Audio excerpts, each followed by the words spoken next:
E por que as pessoas viciam? Sempre que existe um vício, existe uma necessidade emocional a ser suprida. Por exemplo, as pessoas iniciam o consumo de pornografia geralmente na infância, para a pré-adolescência ou adolescência. Talvez naquele momento, por um uso mais recreativo, para fazer alguns experimentos com a sua sexualidade, ou simplesmente para se conhecer. Só que com o passar dos anos, é normal que a pessoa vá anulando esse consumo, até porque ele não é mais necessário. Você já tem outras formas de se suprir sexualmente. Só que quando a pessoa passou de um uso talvez recreativo para um vício, quer dizer que ela está suprindo uma questão emocional. Talvez usando para relaxar, para ter uma fonte de prazer, para talvez escapulir do trabalho que está muito chato, talvez para fugir de um relacionamento afetivo que não está dando certo. Por isso é interessantíssimo que você entenda o que você está suprindo com a pornografia. E isso você pode colocar lá no seu diário para a gente ter de controle. Porque você, durante o treinamento, vai observar como você está evoluindo, o que está dando certo, se você está conseguindo até mesmo suprir as suas questões emocionais de outra forma. Então, anota aí, o que eu estou suprindo emocionalmente? É diminuição de estresse? É diminuição de ansiedade? Qual a minha necessidade com o pornô? Porque se não existe necessidade emocional a ser suprida, não existe vício. Uma pessoa que está bem regulada emocionalmente, ela não vai viciar. Ela pode até consumir algumas vezes, mas não se torna um vício. E isso você tem que entender. Porque a maior parte das pessoas que fazem algum tipo de terapia para vício em pornografia, elas na verdade não têm um vício. Elas têm um hábito de uso. Por exemplo, a pessoa passou o dia ansiosa, o dia estressada, chega em casa e vai usar o pornô para dar uma relaxada, para um alívio de tensão. E às vezes ela nem tinha uma real necessidade de uso. Ela simplesmente, por um hábito, por uma rotina, ela vai lá e acaba usando. Então você tem que entender, poxa, eu tenho realmente uma necessidade de uso? Ou simplesmente no mínimo estímulo eu estou cedendo e eu estou fazendo o uso da pornografia? Analise qual é o teu real desconforto. Tem o desconforto? Por isso eu gosto de recomendar que as pessoas deem uma nota. Veja assim, poxa, hoje é dia tal. Né? Cheguei em casa e eu estou com uma vontade de usar o pornô. Mas a minha vontade ela é quanto? Ela é uma vontade 5? Ela é uma vontade 6?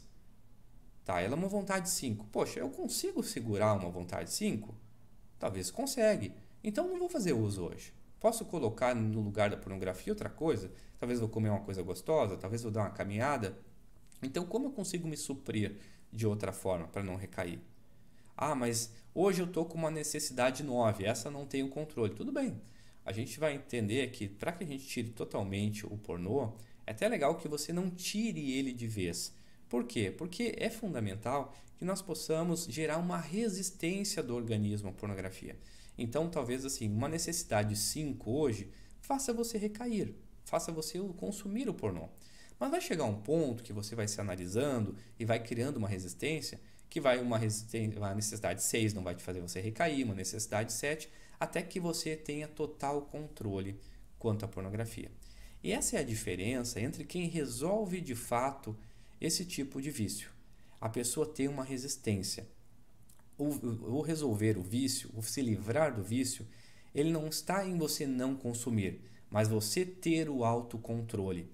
E dentro do nosso treinamento, nós vamos trabalhar muito isso, você gerar esse processo de resistência, você gerar esse autocontrole, para que lá na frente, quando você já esteja longe da pornografia, talvez por meses ou até mesmo anos, e der uma vontade, você possa dizer, não, espere um pouquinho, não tenho por que usar, eu consigo ter controle sobre essa demanda.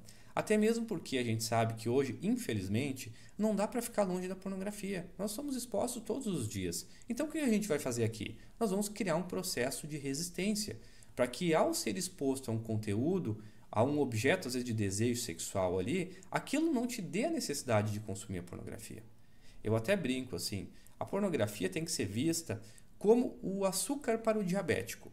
Ela é boa? É, tua mente gosta. Para o teu organismo, talvez aquilo ali é muito prazeroso. Mas você não pode consumir, porque para você é prejudicial. E para cada pessoa nós teremos prejuízos diferentes. Algumas pessoas elas vão ficar mais ansiosas, algumas pessoas vão ficar depressivas, Outras pessoas vão começar a gerar problemas sexuais como disfunção erétil, ejaculação precoce, ejaculação retardada. Outras pessoas, ainda no sexual, vão começar a se meter em meios sexuais um pouco complicados, como casa de swing, troca de casais, e vão entrando numa vida de pornografia, onde a pessoa passa a viver a pornografia e com isso ela vai ter ainda mais prejuízos. Outras pessoas, por exemplo, vão ter prejuízos quanto ao lado financeiro. Então, até é importante assim, analise e anote aí, poxa, quais os prejuízos que eu estou gerando com a pornografia? É diminuição de foco, atenção, concentração? É aumento da ansiedade? É depressão? Ou é o agravo de um quadro depressivo? Por exemplo, uma pessoa que tem depressão, se não tirar a pornografia, não vence a depressão. Porque o organismo ele vai depender daquela fonte de prazer. Então, você tem que entender muito bem quais os prejuízos que você tem com a pornografia para que a gente possa ir administrando. E até durante o nosso treinamento, você possa analisar as suas evoluções. Como eu estou evoluindo? O que eu estou fazendo que está dando certo? Até mesmo por quê? Porque se você precisar, você pode solicitar o suporte da gente aqui via WhatsApp. Com isso, eu posso te indicar, ó, faz isso, faz aquilo, faz um ajuste tal. Então, quanto mais você puder se analisar durante esse processo, melhor. Lembre-se assim, a autoconsciência é premissa básica para a mudança. Muito do consumo da pornografia, do vício, está numa questão comportamental. Então, se você não se analisar, se você não se observar no dia a dia, nós não conseguiremos fazer algumas evoluções.